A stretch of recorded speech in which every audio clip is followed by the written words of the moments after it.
One nation one elections అంటారు కానీ దేశవ్యాప్తంగా సమ్‌టైమ్స్ అది సాధ్యపడొచ్చు, సాధ్యపడకపోవచ్చు. బట్ ఈవెన్ దో ఒక రాష్ట్రంలో అయితే జరగొచ్చు అనేది అభిప్రాయపడ్డారు వీళ్ళు. సో, ప్రెజెంట్ ఏంటంటే 2028 డిసెంబర్ 8కి మన అసెంబ్లీ కాలం ముగిసిపోతుంది. ఇప్పుడు అసెంబ్లీ కాలానికి అంటే ముగిసిపోయే ముందు 6 నెలల బిఫోర్ కానీ, 6 నెలలు లేటర్ కానీ ఎన్నికలు నిర్వహించే అధికారం ఎన్నికల కమిషన్‌కి ఉంది. ఎలక్షన్ కమిషన్‌కి ఉంది. ఇప్పుడేంటంటే డిసెంబర్ 8కి ఒకవేళ అయిపోయిందనుకుందాం. నెక్స్ట్ 6 నెలల తర్వాత ఒకవేళ ఎలక్షన్స్ వస్తే జమిలీ ఎన్నికలు వచ్చే అవకాశం అయితే ఉందంటున్నారు. దీని ద్వారా ఏంటంటే మేబీ రేవంత్ రెడ్డికి ఇంకొక 6 మంత్స్ కలిసి రావచ్చు. ఎక్స్ట్రా పీరియడ్ కలిసొచ్చే అవకాశం అయితే ఉంది. పార్లమెంట్ ఎలక్షన్స్ అండ్ అలాగే లోక్‌సభ ఎలక్షన్స్ కూడా ఎట్ ఎ టైమ్ అయ్యాయనుకోండి.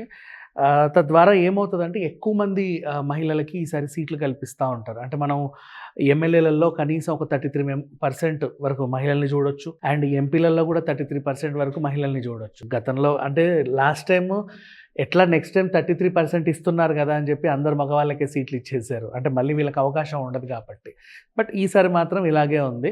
33% రిజర్వేషన్స్ ఖచ్చితంగా మహిళలకే సీట్లు కేటాయించాలని. ఇప్పుడు అసెంబ్లీలో కూడా ఓ 33% మంది లేడీస్ ఉంటారు. మేబీ స్పీకర్ కూడా లేడీ ఉన్న ఆశ్చర్యం లేకపోవచ్చు. అట్లా చాలామందికి ఈసారి అవకాశాలు కల్పించే క్రమంలో ముందుకెళ్తున్నారు. బట్ ఏదేమైనా సరే ఇప్పుడు ఈ జమిలీ ఎన్నికలు కనుక 2029 సమ్ అరౌండ్ ఏప్రిల్ ఆర్ జూన్లో వస్తే ఇంకో 6 నెలలు రేవంత్ రెడ్డి ప్రభుత్వానికి కలిసి వచ్చే అవకాశం ఉంది. అలాగే మహిళలకి కలిసి వచ్చే అవకాశం ఉంది. అలాగే నియోజకవర్గాల్లో కూడా పెంపు. ఇప్పుడు ప్రెజెంట్ 175 స్థానాలు అనుకుందాం ఫర్ ఎగ్జాంపుల్. నెక్స్ట్ టైం అది 215కో 230కో ఉండొచ్చు.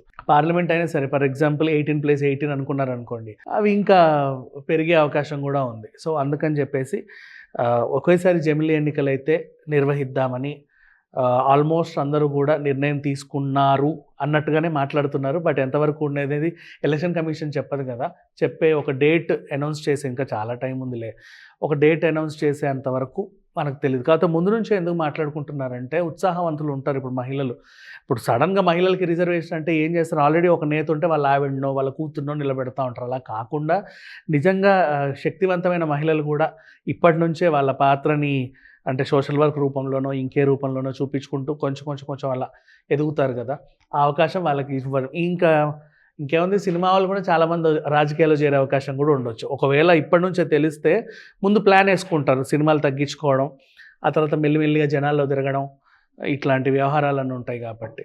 సరే ఎనీవే, ఎప్పుడైతే ఎలక్షన్స్ ఉంటుందో అప్పుడు మళ్ళీ మాట్లాడుకుందాం. Thank you so much.